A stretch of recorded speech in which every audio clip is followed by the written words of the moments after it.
বন্ধুরা, পর্যটন নগরী কক্সবাজারের মেরিন ড্রাইভের পাশে দরিয়ানগর থেকে সবাইকে স্বাগত জানাচ্ছি। আমি রবির হোসেন। বন্ধুরা, আজ এসেছি দরিয়ানগর প্রকৃতি ও পর্যটন কেন্দ্রে। এখানে প্রবেশ করতে 30 টাকা টিকিট কাটতে হয়। আমরা টিকিট কেটে এখানে প্রবেশ করব। প্রবেশের গেটটি বেশ চমৎকার, একটি ডলফিন আকৃতির গেট এখানে রয়েছে, যার মুখ দিয়ে প্রবেশ করতে হয়।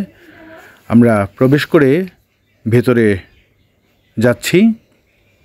বন্ধুরা, যারা কক্সবাজারে ঘুরতে আসেন তারা মূলত সাগর দেখেই ফিরে যান।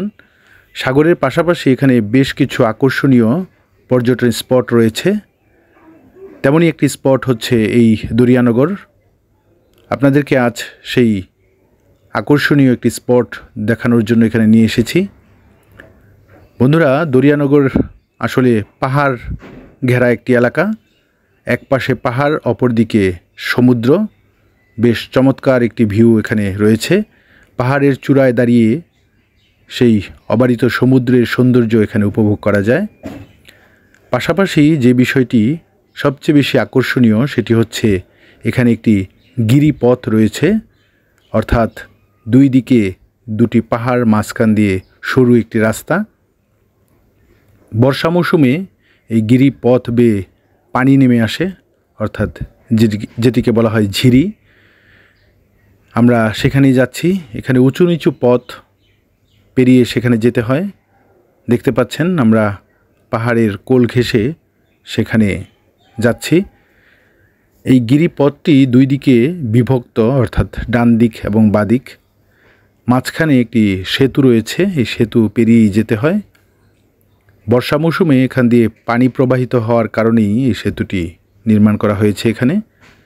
এই পর্যটন কেন্দ্রের কর্তৃপক্ষরাই এই সেতু নির্মাণ করেছেন। তবে এখানে অনেকটা দুর্গম বলা যায় চলাচলের জন্য। তারপরও অ্যাডভেঞ্চার প্রিয় পর্যটকরা এখানে এসে থাকেন। দেখতে পাচ্ছেন বেশ কয়েকজন পর্যটক এখানে এসেছেন। আমরা প্রথমে ডান পাশের গিরিপথটিতে প্রবেশ করছি। এই পথটি তুলনামূলক ছোট, তারপরও এখানে পর্যটকরা দেখতে আসেন এবং এখানকার ভিউ বেশ চমৎকার। এখান দিয়ে পানি প্রবাহিত হয়। দেখতে পাচ্ছেন একজন পর্যটক এখানে ছবি তুলছেন। সামনে একটি ঝিরি রয়েছে, সেই ঝিরি থেকে পানি প্রবাহিত হচ্ছে। সেই পানি প্রবাহিত হয়ে এখান দিয়ে নেমে যাচ্ছে। আমরা এখান থেকে এখন বাঁ দিকে প্রবেশ করব।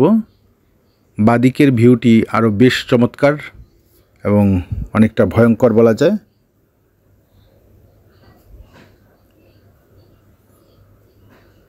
হাজার হাজার বছর ধরে এই গিরিপথগুলো এখানে সৃষ্টি হয়েছে বলে ভূতাত্ত্বিকরা মনে করেন। পাহাড়ের কোল ঘেঁষে পানি প্রবাহিত হওয়ার ফলে এই পথ সৃষ্টি হতে পারে। দেখতে পাচ্ছেন এটি বাঁদিকের গিরিপথ। এটি বেশ সরু। অনেক পর্যটক ভয়ে এখানে প্রবেশ করতে চান না, ফেরত চলে আসেন। এখানে দেখতে পাচ্ছেন পাহাড়ের একটি গুহা। পাহাড়ের মাঝখান দিয়ে, দুই পাহাড়ের মাঝখান দিয়ে একটা রাস্তা চলে গেছে। সেই রাস্তা দিয়ে আমরা হাঁটছি এখন, এবং এটা ঝিরিপথ বলা যায়। ঝিরিপথ দিয়ে পানি প্রবাহিত হচ্ছে এবং এই পানির প্রবাহিত হওয়ার অবস্থায় আমরা যাচ্ছি সামনে। দেখতে পাচ্ছেন খুবই ভয়ঙ্কর একটি জায়গা।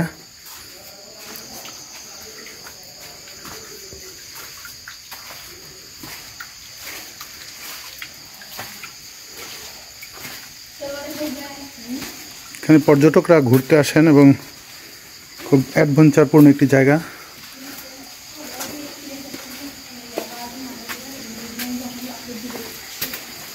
অনেকটা বান্দরবানের মতো এই এরিয়াতে এখন বর্ষা মৌসুম হয়। এখানে ঝিরি থেকে পানি প্রবাহিত হচ্ছে।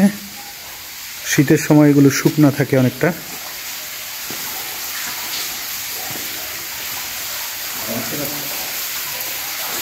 আমরা আরও একটু সামনে যাচ্ছি। আর হয়তো সামনে যাওয়া যাবে না, সামনে পানি প্রবাহিত হচ্ছে এবং দেখতে পাচ্ছেন পানি। আমার কথা যদি শুনতে পান তাহলে দেখবেন যে কথায় অনেকটা ইকো চলে আসছে।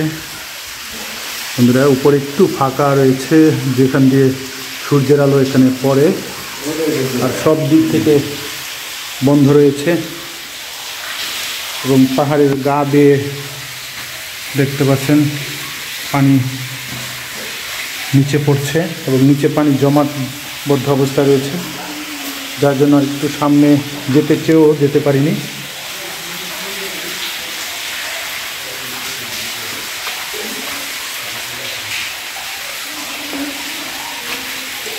এখানে অনেকেই ভয়ে আসেন না, দেখতে পাচ্ছেন উপরে কিছুটা ফাঁকা জায়গা এবং এই ফাঁকা জায়গা দিয়ে সূর্যের আলো এখানে পড়ে এবং খুব গাছপালা উপরে যদি দেখাই, উপরের অবস্থাটা হচ্ছে ঠিক এরকম, আর সব দিকে হচ্ছে পাহাড়।